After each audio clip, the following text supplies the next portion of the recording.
Good evening and welcome to Tucker Carlson Tonight. Last night on this show, we played you a clip from a nearly hour-long video produced by two physicians in California, Drs. Dan Erickson and Artin Masihi. Likely many of you had already seen it. That video has had more than 5 million views on YouTube.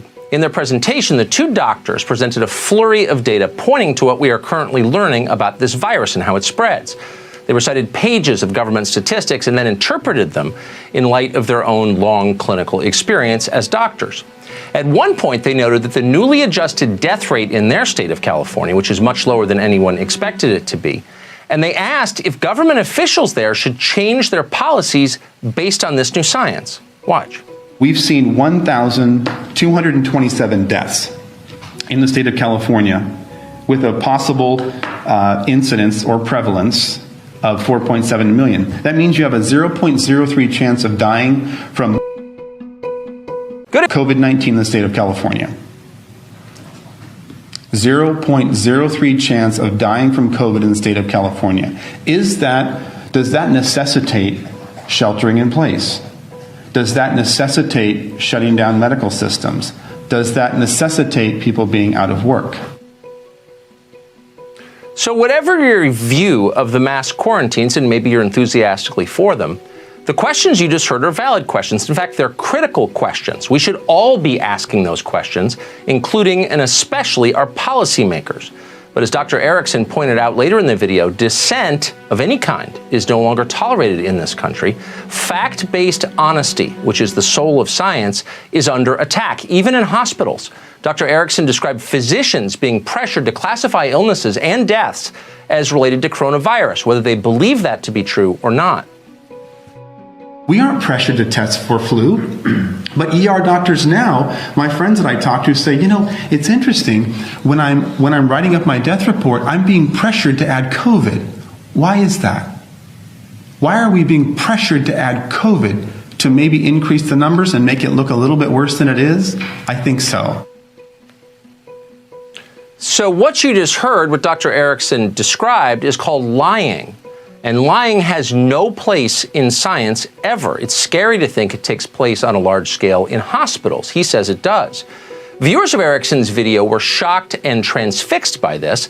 They forwarded the video to friends who forwarded it on to their friends. And suddenly, millions of people who have spent the last 6 weeks on a diet of Tiger King and internet memes were watching sober-minded medical researchers reading from charts of statistics. It's hard to recall a science video taking off like this one did.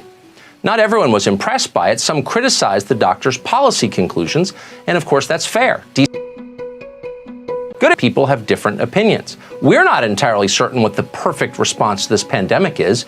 Nobody is certain. There's no objective answer at the moment. At best, we can plod along with open minds and good faith. More informed debate is exactly what we need to make wise decisions going forward. Unfortunately for all of us, informed debate is exactly what the authorities don't want. They want unquestioned obedience, so they're cracking down on free expression. Last night, the doctor's video, the one you just saw, was pulled off of YouTube, the largest video hosting site in the world. It wasn't an accident. YouTube admitted doing it. The company cited a violation of, quote, community guidelines, and they did not apologize. Looking back, when all of this is finally over, and it will be, it's likely we'll see this moment, what YouTube just did, as a turning point in the way we live in this country, a sharp break with 250 years of law and custom. The two doctors' video was produced by a local television channel in California. It was, in effect, a mainstream news story. The video was not pornographic. It didn't violate copyright or incite violence or commit libel. It didn't break any law. The only justification for taking it down was that the two physicians on screen had reached different conclusions from the people currently in charge. It was a form of dissent from orthodoxy. YouTube and its parent company Google have now officially banned dissent. The CEO of YouTube admitted that openly. But then we also talk about removing information that is problematic. Of course, anything that is medically unsubstantiated. So people saying like, take vitamin C, take turmeric, like those are all will cure you. Those are the examples of things that would be a violation of our policy. Anything that would go against World Health Organization recommendations would be a violation of our policy. And so remove is another really important part of our policy. Good. You're not just putting the truth next to the lie. You're taking the lie down. That's a pretty aggressive approach. We're removing, quote, anything that would go against World Health Organization recommendations. It'll now be taken off the internet. Consider that for a minute. As a matter just of science, it's ludicrous. Like everyone else involved in global pandemic policy, the WHO has often been wrong in its recommendations. A lot of people have. In mid-January, WHO told us that coronavirus could not spread from person to person. In March, they told us that face masks didn't work. Those were lies, and they were welcome on Google's platforms. Doctors who are actually treating patients with the virus, meanwhile, have just been banned. So no, this is not about science. Censorship never is about science. It's about power. Big technology companies are using this tragedy to increase their power over the American population. They're working in concert with politicians in order to do it. Just today, Facebook removed an events page for a political protest in Michigan. Governor Gretchen Whitmer, who runs that state, was no doubt pleased to see it. Grossly mismanaging an entire state is a lot easier when citizens are not allowed to complain about it, and now they're not. Last week, Facebook founder Mark Zuckerberg explained that protests like these are no longer protected political speech. They're, quote, misinformation. How do you deal with the fact that Facebook is now being used to organize a lot of these protests to defy social distancing, defy the social distancing guidelines in states? Is somebody trying to organize something like that, does that qualify as harmful information? We do classify that as harmful misinformation, and we take that down. Harmful misinformation. That is a phrase familiar to anyone who has watched totalitarian regimes in any country. It's now how Mark Zuckerberg describes political opinions he doesn't like. Our free press exists to push good against obvious abuses of power like this one. It's the reason we have a First Amendment. It's the only reason we have a First Amendment. But suddenly our media are not concerned about freedom of speech. Reporters applaud our overlords as they punish us for disagreeing. You just saw it in that clip from CNN. That happens every day. Our media are no longer challenging power, they are colluding with power. And that may be why there's been so little critical coverage of the massive expansion of our surveillance state currently in progress. In the name of fighting the coronavirus, tech companies are now following you through your cell phone. They're watching you from above with drones. Those sound like paranoid fantasies. They are not. It's happening as we speak. Needless to say, our politicians approve of this. How do you feel about the drones? Look, at this point, we need to save lives, and it's really important that in public spaces, people are abiding by the directives. Yeah, we've got to do it. So what do we have here? We have big companies partnering with the government to spy on you without your knowledge. Americans locked in their homes, banned from going to church, placated with sedatives like weed and beer. Anyone who speaks up is silenced. Political demonstrations are illegal. Organizers are arrested. Only opinions approved by leaders, many of them unelected, are allowed on information platforms. Does that sound familiar? It sounds a lot like China. Of all the many ironies of this moment, so many of them bitter, the hardest to swallow is this one. As we fight this virus, we are becoming far more like the country that spawned it. We are becoming more like China. It's horrifying. And it tells you everything that our professional class enthusiastically welcomes this. Over the weekend, The Atlantic magazine published an article by two academics calling for an end to freedom of speech in America. Their model for an ideal system, the totalitarian government of China. Good. In the debate over freedom versus control of the internet, China was largely correct and the U.S. was wrong, end quote. You ought to read the whole thing. Truly, you should. It's the future. We could quote from it from the rest of the show, but we'll give you just one more.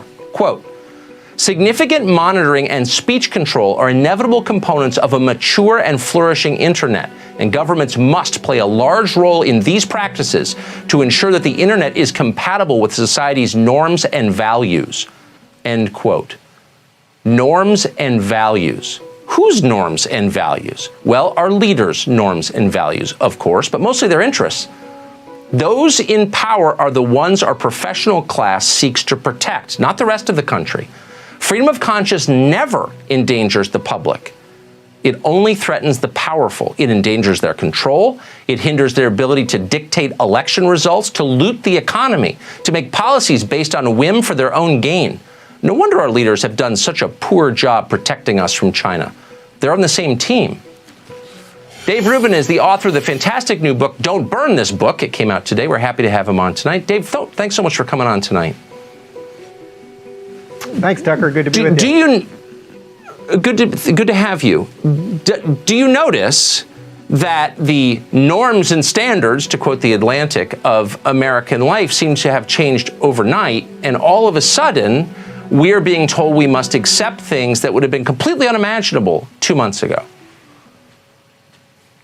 Well, Tucker, there's so much to talk about here. First off, I didn't realize I was going to be on a sci-fi show tonight, but we are entering a dystopian future. We are entering an authoritarian future because, as I've said to you before, authoritarians love authoritarianism. So they're taking this opportunity when we're all confused, we're all locked at home. The only we can communicate with each other is through their pipes, is through YouTube and Facebook and Twitter and everything else. And they're actually finally saying to us, this is who we are. I mean, the Atlantic is ridiculous. I don't know anyone that reads it anymore. But the bigger issue here is the YouTube, Twitter, Facebook component of it, because we are now saying to them, or they're saying to us, we're going to tell you what's true. And if you dare go against what we say is true, not necessarily what is true, but what we say is true, then we're going to boot you. So of course, the other part of this is that it will always only be one side that gets booted here. I mean, is Facebook running around and is Twitter and YouTube running around? Are they taking away all the Russian collusion videos that were up over the past couple of years? I'm pretty sure MSNBC has a YouTube channel that still has videos on it. I mean, that was pushing lies and misinformation and propaganda. So we need to debate these things. If I was to interview these two doctors that you showed the video of, would my channel be deleted? Am I not allowed to talk about that? Is that not what science and open inquiry really is about, that you test theories and then you find out what actually is true? And as you pointed out,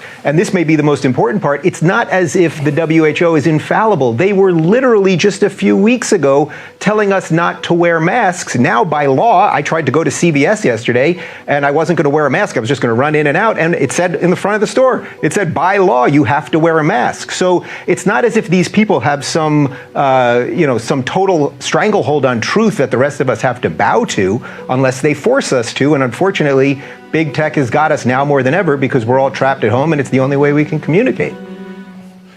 So no one in science has a monopoly on the truth. Science, in fact, is a rejection of the idea that there is a monopoly on truth. It's the endless search for what we can prove. That's what science is. This is nothing good to do with it. You introduced as a hypothetical the notion that you could be deleted your channel for hosting this video. I'm not sure that is hypothetical anymore. And my question is very simple. How long before they come for you? You just wrote a book called Don't Burn This Book. How long before they come for the show? Sincere questions. Yeah, at some level, I don't want to think about it. But, Tucker, you've written a couple books, and you know that the publishing process takes quite some time. So I finished this book back in July. But I'm very proud that the ideas that I present in Don't Burn This Book are more relevant now than they even were then, because I talk about big tech. I talk about fake news, all of the things that we're constantly talking about. And am I worried? Yeah, I'm worried. I mean, look, everyone should be worried. Everyone should be worried. This is why I started Locals.com, my tech company, because I think we need digital homes. Anyone that's online and you think that YouTube or Facebook or Twitter is there to protect you, you're the product. I mean, these things are free, except free, meaning they just took your soul in exchange for it. We should own our data. You should own your own content. We need to start rethinking everything. I mean, I think this is why I'm actually quite enthused about the world right now, as depressing and upsetting as some of the news is. There's a new world coming on the horizon, and I think a lot of people are rethinking the way they look at the world, do you want to commute? Do you want to live in a big city? Do you want to be so reliant on the institutions and systems that we've always been reliant on? So I think we have to rethink things. And you know what, Tucker, this is still America for a little while, and I believe in old-fashioned hard work and competition and ingenuity, and I think that's what will fix this. But yeah, we got a big battle to fight in front of us. Yeah, and maybe I mean, these companies exist because Congress gave them a carve-out in federal legislation. And you sort of wonder, where is Senator Mike Lee on this question, sucking up to Google? Dave, great to see you tonight. Thank you very much. This is one of the interesting congrats ones, on the right? book. Thanks, Tucker.